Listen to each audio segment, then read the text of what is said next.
everybody. Good morning, good afternoon, and good evening to everyone joining us from across the globe.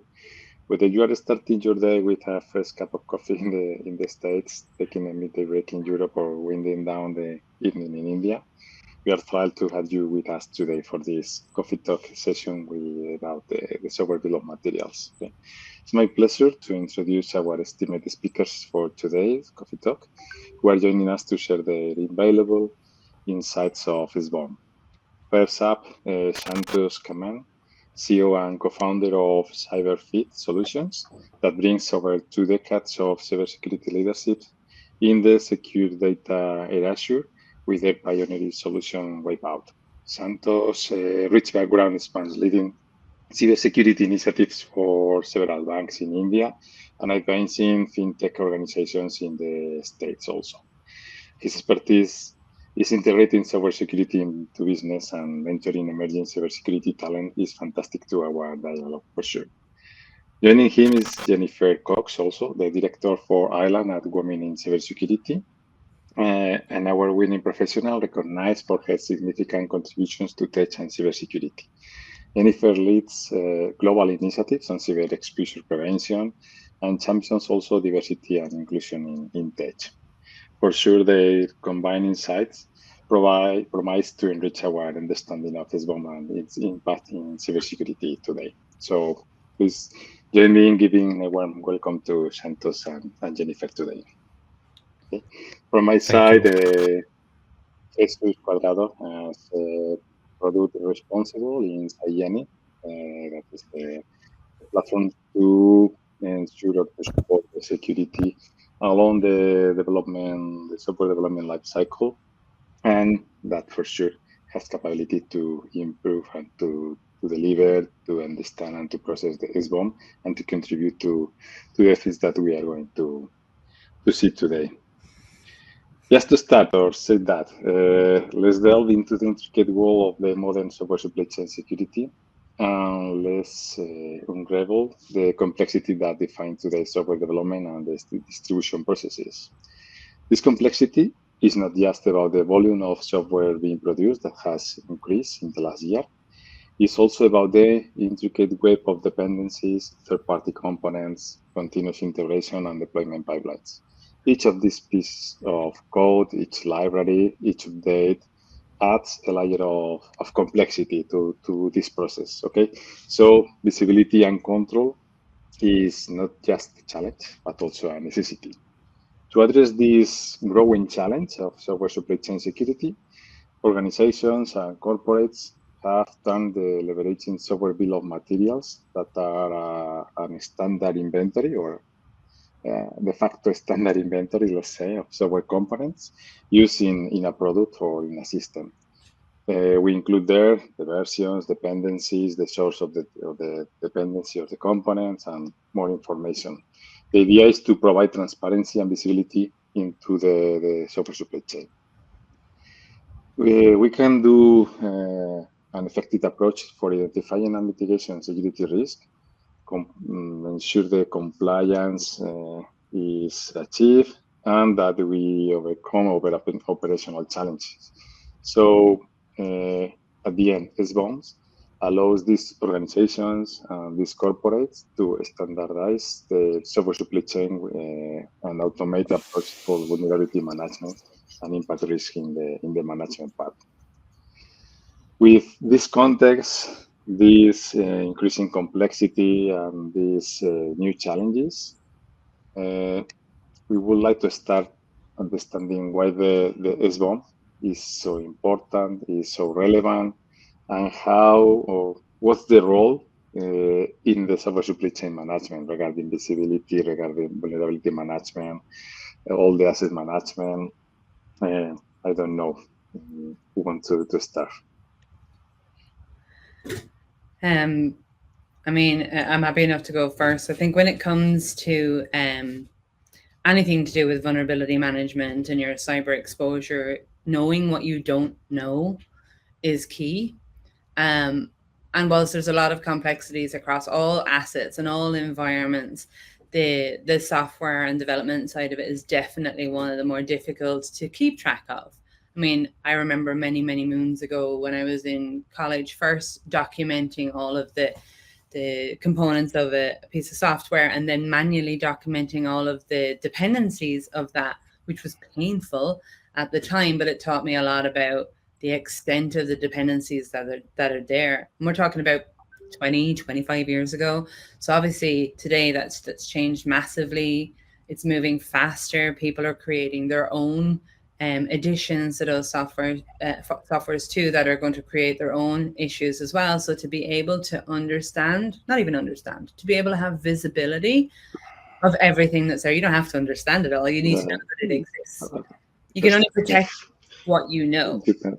Exactly. I always imagine like if in your garden you have a lovely gold bowl buried, but you don't know it's there, you're not going to put more security in place to make sure that you protect it. But if you know that this treasured gold bowl is buried in your garden, then you're definitely going to put more measures in place to protect it, and therefore it's going to be better protected. And it's the same idea when it comes to SBOMs. It's about constantly knowing and updating the information that you have so that you can protect and react, ideally protect, and react to things you now know about. Would you agree? And prevent even, not only react, but prevent. Yeah. Yeah. So that was, very well said. It was, the right context. And in addition to that, software supply chain, that's kind of, has become part of software or, any modern industry in general. And if you see traditionally or, over the period of time, there is, a rise in outsourced development. We buy products off the shelf. So with that, the visibility, the word that you have used, it's very, very important, because visibility brings transparency and it brings trust also. So it's like, when you buy the software, if you want to compare it with, let's say, some analogy, like when I go and buy something from supermarket, for example, if I see a nutrition label on the food, and if I see, something has a high sugar or, high artificial sweetener, then I know that these ingredients, there are certain ingredients that could pose risk to, my health possibly. And similar logic does apply to softwares when they are packaged. As a buyer of software, you need to understand what's in that software in terms of its ingredients, components, libraries, dependencies, because that's when you can identify any potential risks. Absolutely. And your development team may understand it because they're writing it.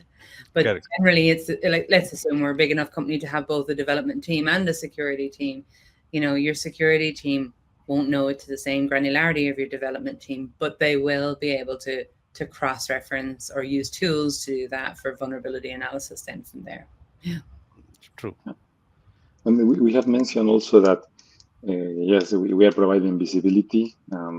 This indirectly provide control on the components, on the potential issues, and these kind of things. According to your experience, how this could contribute to manage vulnerabilities?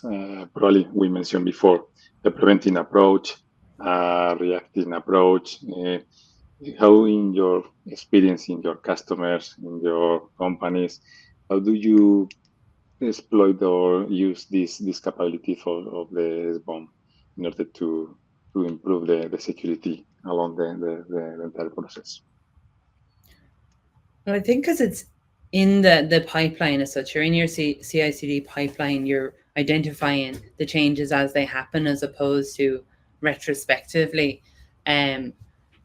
Like what people want to see nowadays is as soon as anything changes, they want to know if that suddenly exposed them in one way or another. And by having tools in place that are pulling that information or updating your SBOM as often as possible, then you're as current as possible, and then you're aware of those issues as soon as possible. Whereas traditionally things like old school vulnerability management would be retrospectively scanning things to see where you would find these issues. Whereas if you've got people that are developing and in test environments right out to live environments, when they publish their completed software or their their current version of it. If you're catching these things in the pipeline before they become live, that's obviously the best place to do it. That's where you want to be able to catch them and where it's most effectively used there. But it's still as important to have that information and continue updating that information in a live environment where you're probably less likely to be anticipating changes, but still need to be more so aware of them, because now you're in a live environment then from there. So obviously I'm always coming from the vulnerability management side. That's where my background is in there. So I'm always, when I think about it, I think about how we would have adapted from the traditional ways of doing all these things into the much faster paced ways of doing it now. When you talk about cloud security, you're talking about that pipeline, you're talking about getting all of these in place so that the developers can fix it. It's not so that the security teams have to fix it afterwards, that it's being done as part of the best practices on the development side of things. Right. So that's where I think, like you said, this process traditionally has been very retrospective, more like a reactive control. Whereas adopting SBOM into your DevSecOps or software security, like secure SDLC in general, that could be very proactive approach. Like once you have the SBOM for any product, for example, you can proactively scan. Traditionally, organizations, what they do, they have scanned assets based on set schedules. Something is said by vendor that this is high priority, then we all wake up, try to rush things, try to patch systems overnight, we run into issues. But here, once you get a certain product, what could be the versions of the libraries, dependencies, frameworks, components. And if that can be mapped against existing vulnerability database, where Tenable definitely has done lots and lots of work, right? They're known for that. So if that can be mapped to this vulnerability database, I think then it just becomes a continuous process in your SDLC lifecycle. You fix it, you get updated versions, you have newer SBOMs, and you scan it. So it just matures over a period of time. Yeah, and automate it as much as humanly possible. Automate Sure. updating the SBOM, automate the scanning or the identification, as much of that, so that obviously you want human interaction because you want someone to be responsible for it at the end of the day. I know there's mixed feelings in the industry about automating patching, especially if you patch something and it breaks things. So we might, I don't know how you feel about that, but I know how I feel about it, having patched over years. But definitely, the more you can automate, the more people can spend time focused on things where they really need to put their time and energy into best practices for the business generally, and not on the smaller, fixes and patches that can be easily automated with something, the combination of an SBOM and a vulnerability tool. True. Despite this integration in the pipelines and the automation of the generation and processes, something that we have also found in our customers is that SBOM as a list of components is not enough, in the sense that, okay, we should have all the vulnerabilities associated to each component. We have information regarding licensing, maintenance, and all these things. So we can automate not only the inventory and the visibility, but also all the risk associated to each of these components that we have in the software. And even in this stage, we detect like two more levels. One is you can list all the vulnerabilities, the VDR, for example, integrated or in a specific file. But even in this moment that we are now talking about application security posture management, prioritization, and these kind of things, even this format is still too generic, because at the end we are not removing the noise, and we need like more new formats like the VEX, okay, in order to provide more information and more resolution about the stage and the exploitability of each of these vulnerabilities, for example. So the SBOM is becoming more complex also at the time that the process, because we are putting more information in order to facilitate the process and the resolution or the response, the decision process based on this file. So I don't know if you agree with this approach also, and you have found this this scenario? And let Santosh go first this time. Sure. So definitely, like you said, it just goes beyond components and versions. Now we are talking about licenses, which is still doable. But I think vulnerabilities, listing down all the vulnerabilities which are applicable at that point of time. And again, when it comes to vulnerability management, typically organizations, they would like to know the exploitable vulnerabilities, right? Not just something which is speculative. So that has been the challenge. But here we are looking at a larger picture. First of all, this SBOM as a solution or as a control, as a technology, it's still evolving. It's something, after Log4j, or let's say after SolarWinds, it has gotten a pace that was very much needed. But then, these vulnerabilities listing is extremely important, because if you want to be proactive, if you want to reduce the time to fix the vulnerabilities, because that will eventually impact your outages, it will affect your incident response procedures and all of that, right? So the time to fix the vulnerabilities need to be reduced, and that is where knowing the vulnerabilities which are applicable for each of these components, libraries, dependencies, it's extremely critical. And I'm kind of in supportive of that approach overall. Yeah, I agree. I think there is definitely more of a push behind not only understanding and the importance of the SBOMs, but things like the Cyber Resilience Act is making people, sit up and take notice. I know it's still underway, but making people think about where those where the important parts are and what it is that they need to focus on. And whilst yes, we've traditionally been reactive, we want to be proactive. We've also got to take, there's a lot of information, like you're saying, it's a ton, and we're just pumping more and more and more information into it. And in most cases, on the side of it, we don't have more resources to deal with that information, which is why automation is great, but you still want to have human sanity checking all your automation so you don't make the situation worse for yourself.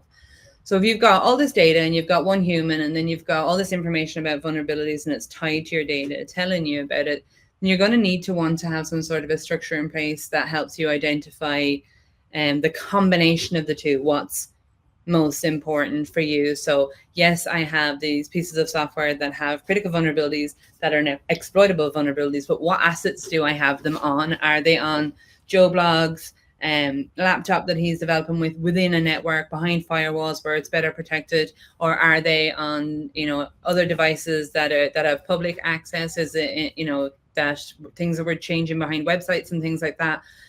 To put all of that real life information and combine it with your SBOM and your vulnerability data is really important, because otherwise what you've got is you've got a team of people, or one person in this particular instance, looking at 40,000 things that they're supposed to address and trying to understand where to begin with that. And there's lots of tools. Like I know with the Resilience Act, they're talking about focusing on a critical software first. So that, if it's biometric software or something that's given access to locations and such, and obviously that's going to be a priority there versus some tool that somebody's using to automate an in-house product maybe. But so in that case, of course, the biometric system is going to be the one that's at the top of the list to look after first. But if I have an exploitable vulnerability on the one that's in-house here, does that, so there's a lot of this stuff that has to be worked out, and any tool that can combine as many of these things together at once is great. But I also never underestimate the need for the human in there, because it's so easy to make some mistakes via automation. But the more we can wind it down to those key points, key facts, then the easier it's going to be for the individuals that have to maintain it. Right. And the other point to that was, agreed that, there would be a resource involvement, in looking at those 40,000, 50,000 vulnerabilities. And it's quite extensive. Not number one, not many organizations, they are still adopting this. Yeah. And Right. So, but otherwise, if you don't address it proactively at that stage, eventually you will end up spending more resources scanning the same set of vulnerabilities, after your pen test or vulnerability scanning. So that effort is just shifted, kind of to the left. I mean, technically speaking, but otherwise, it's. I think overall it brings in that efficiency to the security management program. And that's the interesting part, like Yeah. that people. I don't even know who those people are. I'm trying to direct it at, but I often see decisions made around we'll get to it afterwards, or we'll get to it when it's a problem, and the underestimation of how much that problem is going to cost the business in reputational damage, in financial damage, in in people damage, whatever way that can be if they're exploited, versus investing in early stages, like you say, which may seem sometimes like a big initial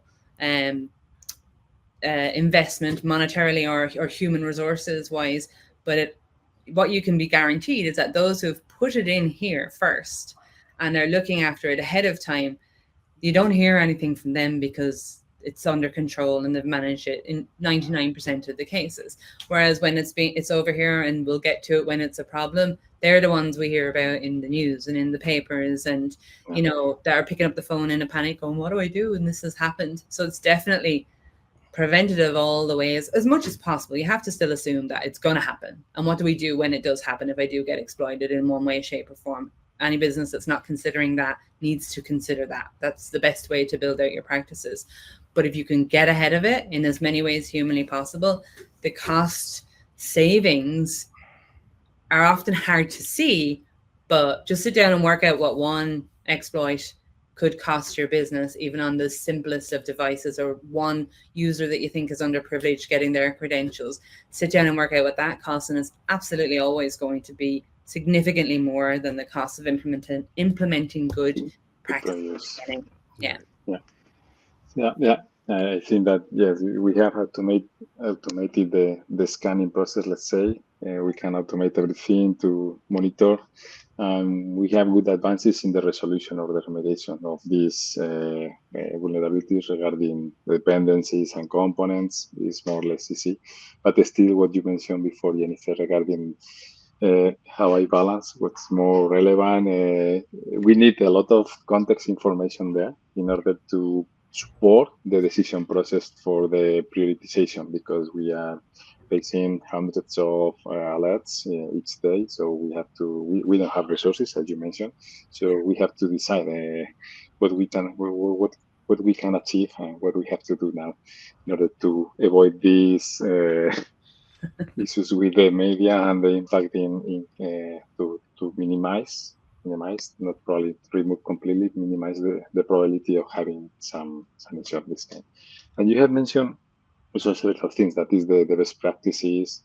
And you mentioned also before the productivity and this kind of thing. So if we think, we have mentioned integration in the pipelines, we have this idea of how to prioritize, how to solve everything, but if some company will considering to integrate the SBOM management in the software development life cycle in order to improve the security posture and these kind of things, according to your experience, probably in the practice, and you, Santosh, supporting or recommending or advising some customers, what would you consider the best practices for adoption of these mechanisms in the security program, the companies? Do you want to take it, Santosh, or should I? I can take it, so I can quickly. In terms of a company adopting SBOM as part of their cybersecurity management, right now, it would require a structured approach overall. Like, for example, this is where you would start with your assessment and inventory. I mean, for that, it's very important that you acknowledge supply chain risks as a significant risk, whether it is in your risk register or anywhere, right? It's a risk that applies to every organization today. Now, with that risk, it's very important to have up-to-date inventory in terms of components, their vulnerabilities, everything that we talked about, right?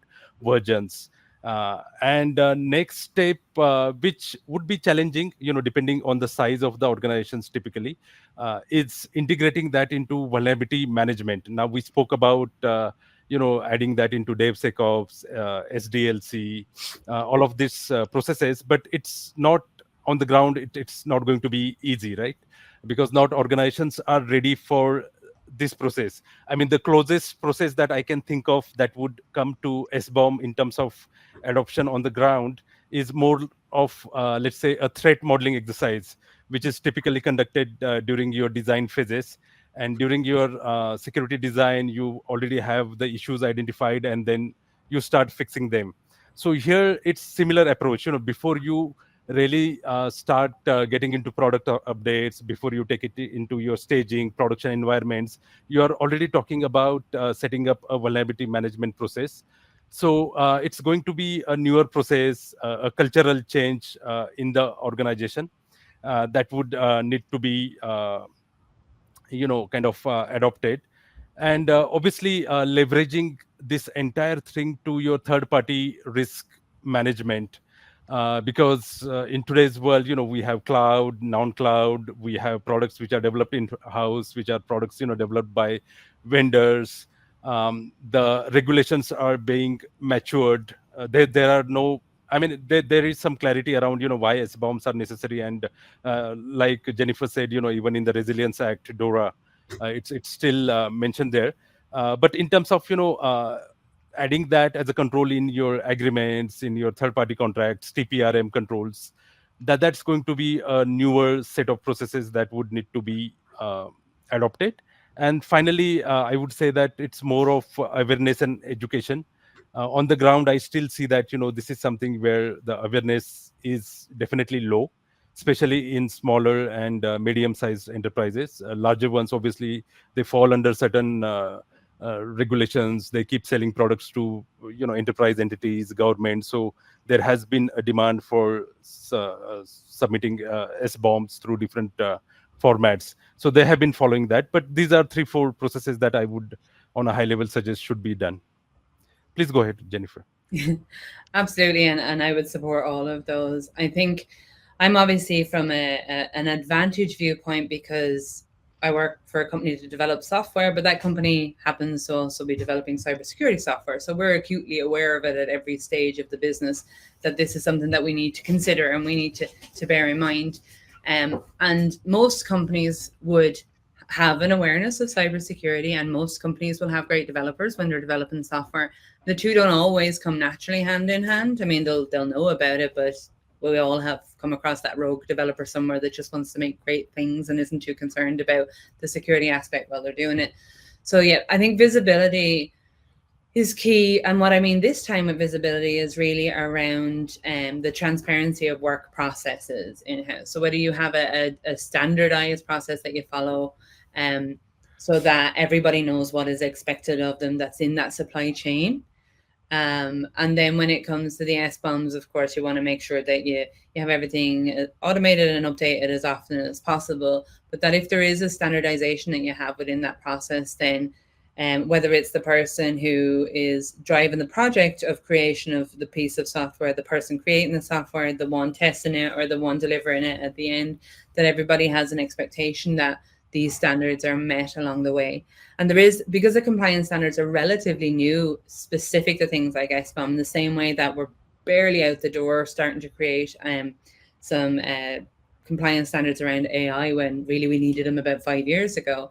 It's all relatively new. So a lot of the companies will have had to determine their own standards in-house, and hopefully they will have a lot of good things in place so that when the compliance bodies lock down, that they're ready to align to those bodies. But you're going to have a variety of different standards. You're going to have people who don't even know what an SBOM is, but are creating software, and that's the reality and the truth of it.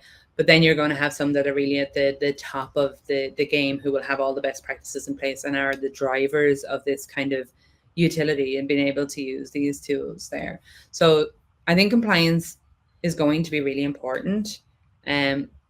and it's becoming more and more important now because it's allowing people to understand where that standard is, and then they can build their own around it. I mean, everyone who uses any kind of compliance standard, whether you're scanning an individual asset or it's around how you make sandwiches in a sandwich bar shop restaurant, there is compliance standards that are expected to be in place around everything from how you handle food to how you create software. But I think we've not gotten to a point yet where it's communicated clearly enough and stringently enough yet in SBOM for everybody to be on board with it. So it will, I think over the next few years, it will be specific enough that the standard, if you were moving from one company to the next, that you can expect the same standards to be in place across them, minimum standards, shall we say, to be in place across them, or industry standards. And that's a good place to be going. You mentioned, I have a question later for you, Santosh, regarding education. And before that, you mentioned the importance of the compliance, the processes, and the standards and this kind of thing. We face or one of the challenges also, or the decisions we have to do for adopting the SBOM management in the security program is, for example, the different formats that we can select. We have the SPDX and we have the 𝐒𝐚𝐧𝐭𝐨𝐬𝐡 that are, they have different approaches. Probably SPDX is more oriented to license control, standard documentation, in order probably more oriented to compliance and to ensure that we have everything aligned with the standards that we decide. Probably the 𝐒𝐚𝐧𝐭𝐨𝐬𝐡 is something more new. We have more details to implement an approach closer to the security program, let's say, in order to consider vulnerability management and more details regarding the issues and the risk and these kind of things. Do you think that we can have both of them for each department? The company should focus just on one format, okay? What we see in our customers, in our tests, is that the customers prefer 𝐒𝐚𝐧𝐭𝐨𝐬𝐡 mainly, okay? And SPDX is something that we support and we have to support, but is less adopted in the market or in the companies. Right. So, like you said, these three standards which are widely being adopted, widely in the sense, to some extent, the whole concept is kind of coming into light very recently. So SPDX, 𝐒𝐚𝐧𝐭𝐨𝐬𝐡, I believe 𝐒𝐚𝐧𝐭𝐨𝐬𝐡 was also a OWASP project at some point of time, or they're still, I think, continuing with that. And there is SWID, right, which is more focused on inventory and tagging. So as of now, like you said, SPDX is more focused on licensing, whereas 𝐒𝐚𝐧𝐭𝐨𝐬𝐡 is more on software composition analysis, like JSON files, XML files, putting that piece together. So all of these at this point of time, as we speak, have their own advantages, their own recommendations in terms of its usage. 𝐒𝐚𝐧𝐭𝐨𝐬𝐡 definitely is, being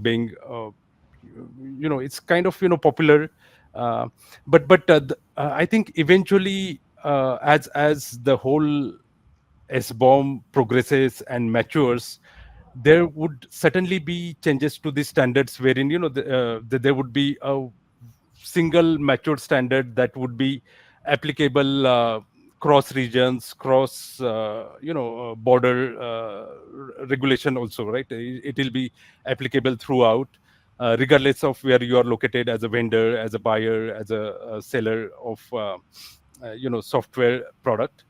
And that's where I see it as heading.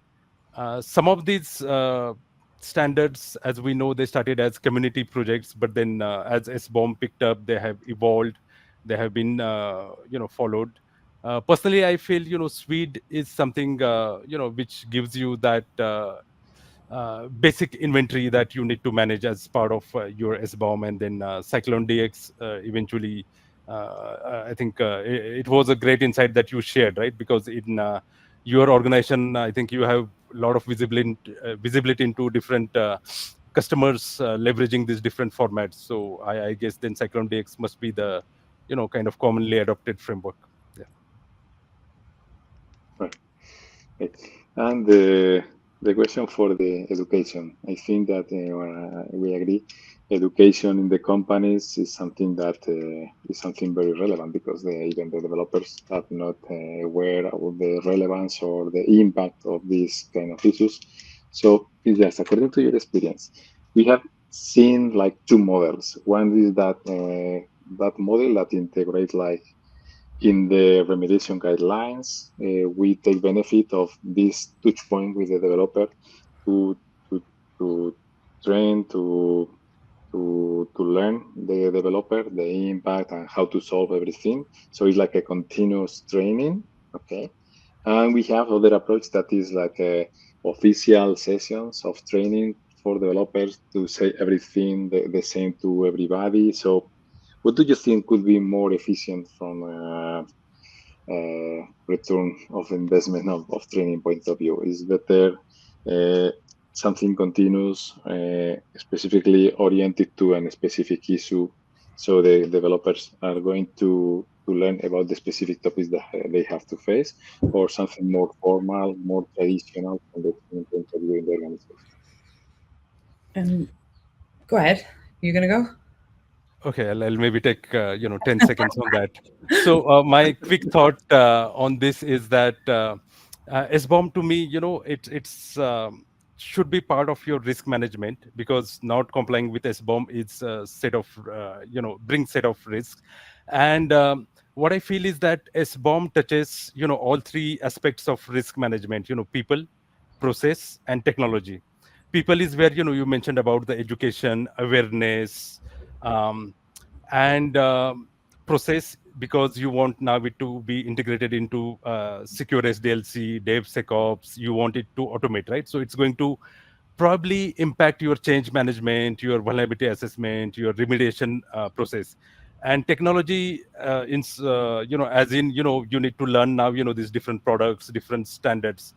And SBOM themselves could also potentially expose you to vulnerabilities. Let's say SBOM, now what we talked about was not really a public information per se. Let's say I have a SBOM for a critical product, which has all its dependencies, libraries, and its vulnerabilities. Now, as an organization, I would like to maintain confidentiality, not make sure that it is not accessible to somebody outside of organization, or somebody who can misuse that information. So in that context, I would say that awareness and education would be like 360 degrees approach. So yeah, please go ahead. Sorry. You're all right. It's like the SBOM, as you put it, it's like a secret recipe to disaster if it gets into the wrong hands, because you've literally advertised all of the places that I'm likely to be exposed, and how you can do that by having the list of vulnerabilities together. So it's a sensitive piece of data in the same way that bank details are sensitive pieces of data and should be treated in the same way in-house. I think getting into the education stage, it needs, some of these things need to happen earlier, like when developers are in college, to understand the importance of it. I'm sure sometimes some do and some don't. I can absolutely put my hand up and say not all courses over here cover it anyway, for sure. But for every employee in every company of any kind should have an understanding of cybersecurity. Every employee. It doesn't matter if they're on reception, or it doesn't matter if they're mopping floors. Everybody should have some understanding of cybersecurity, so that this is naturally at the forefront of people's minds with the actions that they're taking. That's the only way that you can really protect yourselves. And have, even when it comes to things like, I was talking to somebody earlier about identity management, understanding, like we tell people not to stick the post-it under your keyboard with your password on it, but we don't tell them why. Like we tell them, okay, someone will log in with your password, but we don't tell them why. What could they do when they log in with your password? Unless they're a techie and they already know what that means, but you don't explain it to everybody else in the company as a general rule. So the education needs to be something that is absolutely uniform. Like everybody needs to know about this. It's not exclusive to techies. So that would be one big thing on my part of it. And then with regards standardizing it and having compliance bodies, I think we're at a stage now where people like 𝐒𝐚𝐧𝐭𝐸 and SPDX are they're implementing processes that they want everybody to follow. They want to be the standard that everyone aligns to, and that's great. Somebody had to start somewhere. There has to be a standard, and then that will become ultimately the one everyone will lean into, and then that becomes a standard that the government bodies adopt, and then now it's law. Now it's it's something that everybody has to do from there. And kudos to them for defining an original standard. What it will be when we get there at the end of whenever the end of this, it could be next week that we'll set a standard. It could be in 10 years time before we'll set a standard. But until there's a standard in place, there's no expectation of accountability in the same way that there is when you talk about other compliance standards, like the one for people's data. If my data is stolen, then a company can be fined for it. Completely blank what it's called. But with all the other standards, when you get to that sort of level, then people really take it seriously. And then all of a sudden they're worried about telling the rest of their employees about it and why it's important to protect information and why it's important to not install random pieces of software on your laptop that we can't track or we're not able to see and things like that. So it needs to begin at the root. But I also don't live in a fantasy world. I know we're not going to be able to teach every single human this week about why cybersecurity is important. But I do think that people need to hear it and understand that as much as possible. So yeah, probably something continuous. Yes. Repeating the new ones, learning from the other colleagues. Yeah, I agree with that approach. Yeah. Santosh, you mentioned something that I think that is the critical thing is that companies have to share the information. And probably not all the times everybody wants to share the list of components or the potential issues that they have and these kind of things. Okay, I have to say that here in Spain we collaborated 1 month ago or so with a set of banks that created a cooperative to share information and intelligence regarding cybersecurity in order to prevent fraud, to prevent attacks, to prevent a lot of things. So I think we can start seeing these kind of initiatives that are very good. Okay, it's close among those 3-4 banks. Okay, it's not completely open, but I think that we start seeing even probably in the vertical industries these kind of initiatives. And I think also that regulation is going to push a bit also this mandatory practice. Okay, for example, we have now today here people from the States, from Northern Europe, from India. So probably the executive orders and this mandatory regulation in the States. And now recently in Europe, we are always a bit later than in the States, but in December, the European Union approved the Cyber Resilient Act in order to force also to put this information and to share this kind of information. So probably in 1 year or a bit more, we are going to need also to share this information to third parties if we want to collaborate with government and with other companies. Okay, so I don't know if you see any other topic or any other way to push or to facilitate these things or this sharing information. Yeah, so if I understood the question, I think well, you're saying that right now the practice that you have seen is that within a community of banks it was shared, but if it was to be shared outside of, or let's say with third parties, what could be potential risks or something that we could do, right? Mm-hmm. So yeah, even in this case, the DORA regulation, that is a regulation for fintech companies, is promoting like an open data bank to share all the vulnerabilities, all the information regarding security there. Okay, so something in this line that everybody could share, so everybody could take benefit of this information to protect the end-to-end of the software, considering the third party integrated in the final product. Right. So with that approach, definitely now we are talking about building that entire ecosystem where information stays in that closed, protected community or loop, right? I mean, here the intent probably is noble that you put everything on the table, that this is what is the composition of your product, right? It's to bring in more transparency and also to build trust, right? But then at the same time, the intention has always been not only about SBOM, be it any information, even if it is finding from your pen testing reports or any, let's say, even normal inventory. You would always want to make sure that that does not fall in wrong hands. So the data sharing protocols probably then will need a sort of, will have to identify how that information could be classified. Like, let's say, for example, for PII, when you collect it, when you share it, when you transfer it, when you, retain, destroy, there are certain protocols in place. So the similar set of protocols, because SBOM certainly can bring in high severity risks, compared to everything else, the way I see it. Because here, if somebody who is not authorized to see it, if they can see it, they already have visibility into the, high risk vulnerabilities, and they're, half the work is done at that point of time.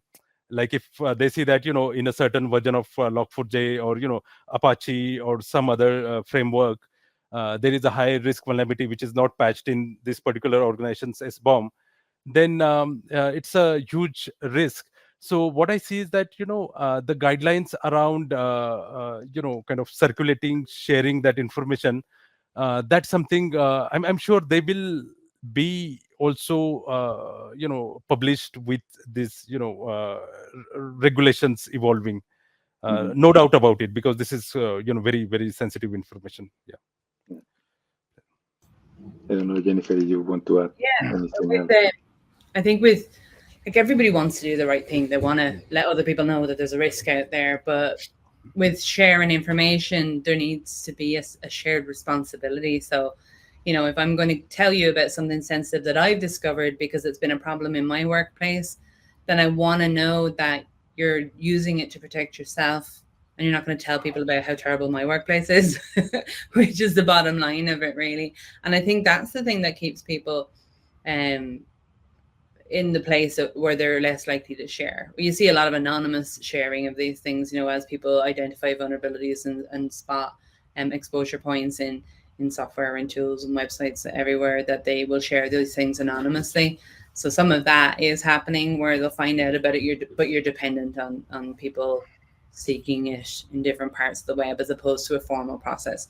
So I think if there is a controlled way where that information can be shared and it's secure and it's safe to do so, and where both parties are happy. I mean, we've had to come up with those things, those levels of access when it comes to using third-party vendors. We have to regulate them in the same way. Then I think absolutely it can be done. So the short answer to the question is yes, absolutely. It's a great idea and we should be doing it. We have to keep thinking about the real life experience of that answer and how likely people are going to do it. Yeah, doing the right thing makes perfect sense and we all should do it. The reality of it is a little harder. Sorry. No, yeah. Well, I don't want to alarm our audience because we have recap a lot of things to do, a lot of challenges, but at the end, okay, we are trying to do this to improve our security and to protect us against some kind of attacks and these kind of things. Santosh mentioned before the SolarWinds, for example. We have in mind other examples like the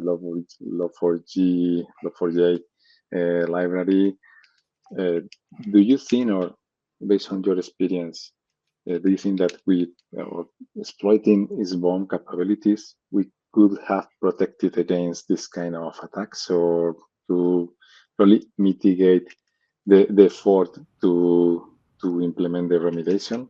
And it's something that I want to link with something you mentioned at the beginning, Jennifer, that was some years ago you had to take manually all the documentation of things. That very few months ago, we were in a customers that with the Log4j had a set of people 1 year allocated to identify all the applications and all the places where that library was. So it was like the hell. Yeah. So with this information in the SBOM, the tool we have, for example, this kind of thing is just a couple of clicks back. I think this is a real added value, and for sure for this person will be available the sky. But yes, I don't know your experience here, and if you or how you envision that we could protect or use these mechanisms to protect against these samples. Log4j, I don't know, SolarWinds probably is more different, or even the last, I think is more difficult. The last issue we had with the 𝐒𝐚𝐧𝐿 vector issue in this library, this kind of things. Okay.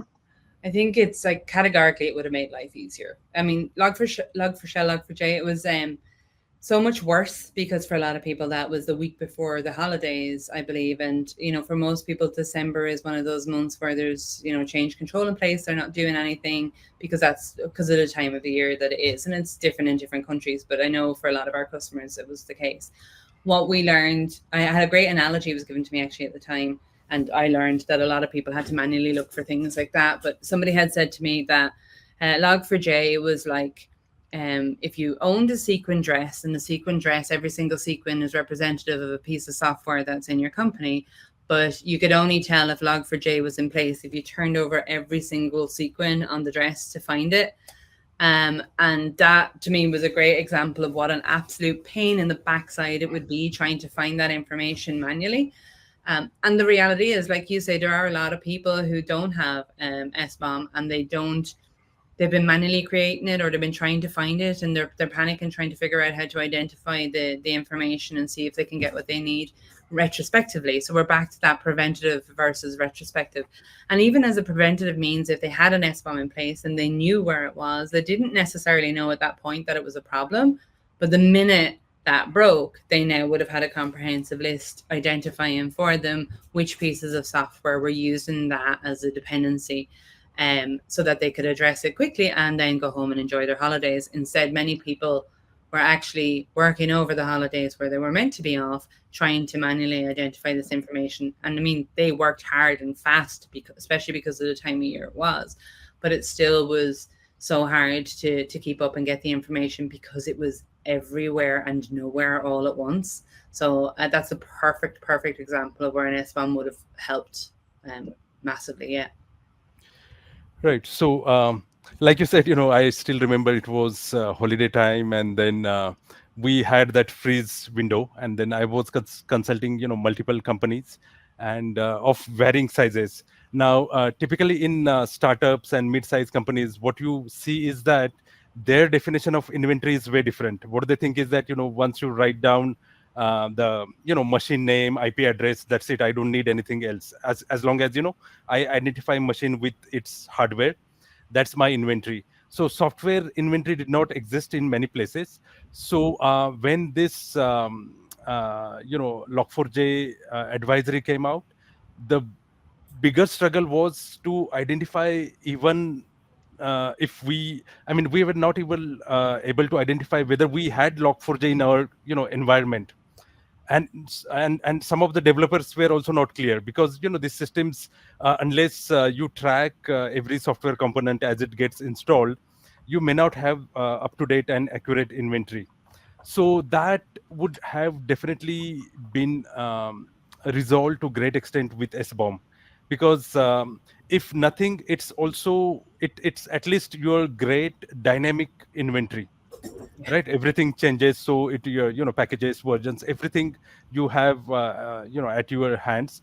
And like Jennifer earlier said, then you map it to your critical assets. And even with Log4j, if something which is not exposed to internet versus which is exposed to internet, then you set those priorities, and this whole issue could have been addressed much better. Yeah. Mm-hmm. Good point. We have 5 minutes. Just the last topic I would like to know about your vision, and then a few questions that we have in the chat, is just the future of SBOM. How do you see the next steps, the evolution, or I don't know if what you see or what you guess that could have or could happen, or what would you like to happen in this context? Go ahead, Plus. Please go ahead.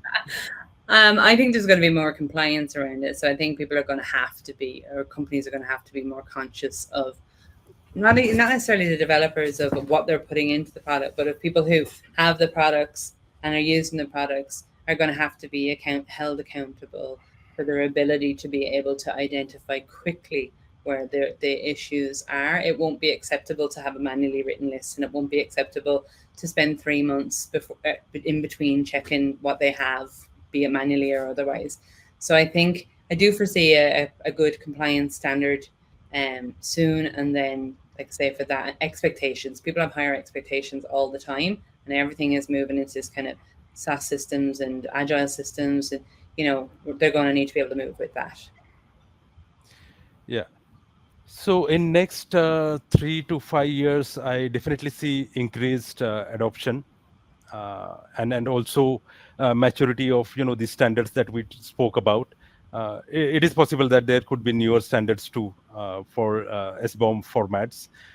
The other thing we might see is that increased adoption of SBOM into DevSecOps. I mean, in last few years, we also have seen, a lot of maturity in terms of DevOps becoming DevSecOps. So similarly, I see that, SBOM will definitely be adopted. The other area definitely would be, this whole SBOM thing, we just spoke about kind of, protecting its composition, right, so that it doesn't fall in the wrong hands. So that kind of reminds me that the SBOM thing needs to be very tamper proof. So there may be a need for creating immutable SBOM structure, with the help of blockchain or whatever the right technology is.